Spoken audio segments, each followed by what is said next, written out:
बिस्मिल्लाहिर्रहमानिर्रहीम। अस्सलाम वालेकुम नाज़रीन। सेवन शरीफ में सिंध यूनाइटेड पार्टी की जानब से एक एहतजाजी रैली निकाली गई। हमारे नुमाइंदा खसूसी वकार अली मल्लाह के मुताबिक रैली की क़यादत सिंध यूनाइटेड पार्टी के मरकज़ी जनरल सेक्रेटरी रोशन अली बरोड़ो कर रहे थे। रैली सिंध यूनाइटेड पार्टी के दफ्तर से होती हुई कदीमी अलम पार्क चौक पर पहुंची तो फूलों से शानदार इस्तकबाल किया गया। रैली के दौरान मुजाहिरीन ने बहरिया टाउन इंतजामिया के खिलाफ शदीद नारेबाजी की।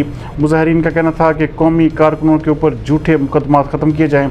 सेवन में बेगुनाह कत्ल होने वाले नौजवान राशिद लशारी के कातलों को भी गिरफ्तार किया जाए और साबका SHO सेवन जुल्फ़कार उडानो को जल्द से जल्द गिरफ्तार किया जाए।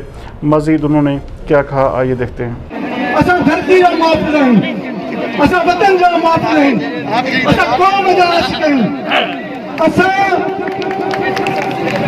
जून ते सिंध जे लखी माण्हुनि खे गॾु करे सिंध धरती मां खे बचाइण लाइ सिंध जो फ़ैसिलो ॾिनो। अॼोको ही असांजो एहतजाज न रुॻो बहिरां टाउन पर सिंध में जेके अहिड़े क़िस्म जूं इस्टूमूं आहिनि उन्हनि जे ख़िलाफ़ असांजो ही पुरअमन एहतजाज आहे।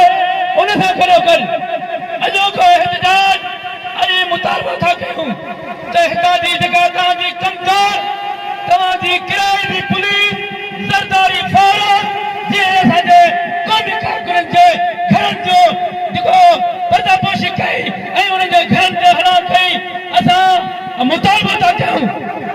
दुश्मन मंसूबा आहिनि उन्हनि जे ख़िलाफ़ आहे।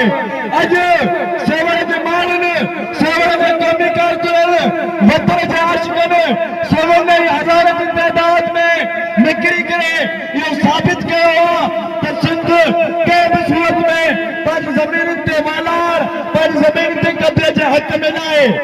जेकॾहिं तव्हां जबरी तौर ते उन्हनि ते अदावतूं कंदो त हीअ जेकी पुरअमन सियासी जदोजहद आहे, हे असांजा क़ौमी अॻुवान जेके पुरअमन सियासी जदोजहद कनि था।